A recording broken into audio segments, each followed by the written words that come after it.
आवाज और तस्वीर की दुनिया के दोस्तों, इस इंतहाई मुश्किल और तकलीफ की घड़ी में जबकि इंसानियत एक मुहलिक वबा के हाथों सख्त परेशान और मौत की दहलीज पर खड़ी दिखाई दे रही है, मैं आप सबसे अपने दिल की कुछ बातें शेयर करना चाहता हूं। लेकिन सबसे पहले मौजूदा सूरत हाल पर दुनिया के बड़ों की अक्कासी करती हुई एक चंद अल्फाज पर मुश्तमिल बहुत ही मुख्तसर कहानी सुन लीजिए। पुरानी बात है, एक बहुत बड़ी रियासत का बादशाह अपने गधे पर उल्टा सवार होकर कहीं सफर के लिए निकला। किसी ने पूछा, बादशाह सलामत, आप गधे पर उल्टे क्यों सवार हैं? तो बादशाह बोला, मैं अपने गधे पर उल्टा इसलिए बैठा हूं ताकि पीछे से आने वाले खतरात का मुकाबला करने के लिए उन पर नजर रख सकूं। इस पर वो शख्स बोला, बादशाह सलामत, अगर जान की अमान पाऊं तो एक बात पूछूं? बादशाह बोला, पूछो। तो वो शख्स बोला, बादशाह सलामत, आप गधे पर उल्टे सवार होकर पीछे से आने वाले खतरात पर तो नजर रख लेंगे, उनका मुकाबला तो कर लेंगे, मगर यह बताइए, सामने से आने वाले खतरात पर नजर कौन रखेगा? सामने से आने वाले खतरात का पता कैसे चलेगा? तो बादशाह ने समंदर को कूजे में बंद कर दिया, यह कहते हुए, सामने से आने वाले खतरात पर मेरा गधा नजर रखेगा, सामने से आने वाले खतरात का मुकाबला मेरा गधा करेगा। दोस्तों, अब इस कहानी को जरा मौजूदा हालात के तनाजुर में देखिए। बेशक इसमें सोचने समझने और गौर व फिक्र करने वालों के लिए बहुत कुछ है। जहां गधे सामने से आने वाले खतरात और चैलेंजेस का मुकाबला करते हैं, वहां किसी दुश्मन को पीछे से वार करने की भला क्या जरूरत है? वो बेफिक्र हक होकर हमेशा सामने से हमलावर होगा। दोस्तों, इस दुनिया के बड़ों ने अगर सामने से आने वाले खतरात पर नजर रखी होती तो आज इस दुनिया का सबसे बड़ा मसला जहालत और बीमारी होते। इंसानी हकूक कभी मजाक ना बनते। रंग, नस्ल, जात, बरादरी, सियासत, मजहब और फिरके के नाम पर इंसानियत का कत्ल दस्तूर की तरह राइज ना होता। अगर सामने से आने वाले खतरात पर नजर रखी होती तो सालाना लाखों लोग पीने के साफ पानी की अदम दस्तयाबी और नाकस खुराक के बायस ना मरते। सिर्फ पैसे के लिए जंगलात और दरख्तों को तहस नहस ना किया जाता। गंदगी और गलाजत दरियाओं और समंदरों में ना फेंकी जाती। दहशत और वहशत फैलाने वाले नजरियात का प्रचार ना होता। मासूम बच्चों के जहनों में एक दूसरे के लिए नफरत ना भरी जाती। सिर्फ अफ्रीका में सालाना मलेरिया से मरने वाले बच्चों की तादाद 1 मिलियन ना होती। सारी दुनिया का मीडिया नफरत, दुश्मनी और सनसनीखेज खबरों का प्रचार करने की बजाय इंसान दोस्ती, मोहब्बत और फनून अदब का प्रचार करता नजर आता।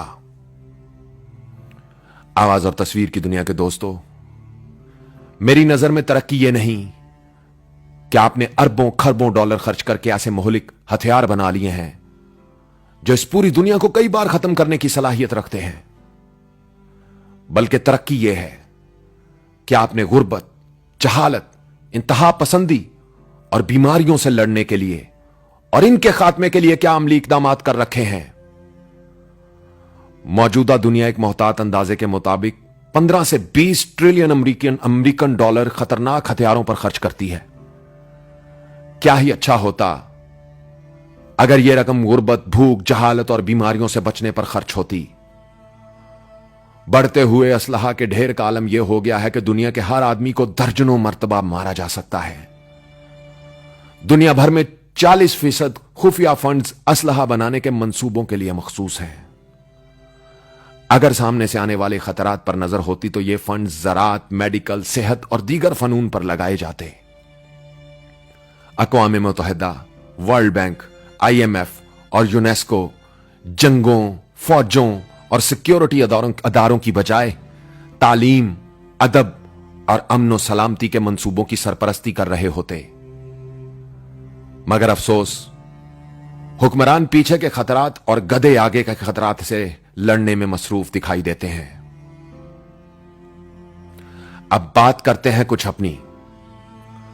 दोस्तों, हमारा अलमिया यह है कि मुसीबत और बीमारी अगर दूसरों पर आ जाए तो अजाब, और अगर खुद पर आ जाए तो आजमाइश और इम्तहान। वारे हजरत इंसान तेरी मुनाफकत।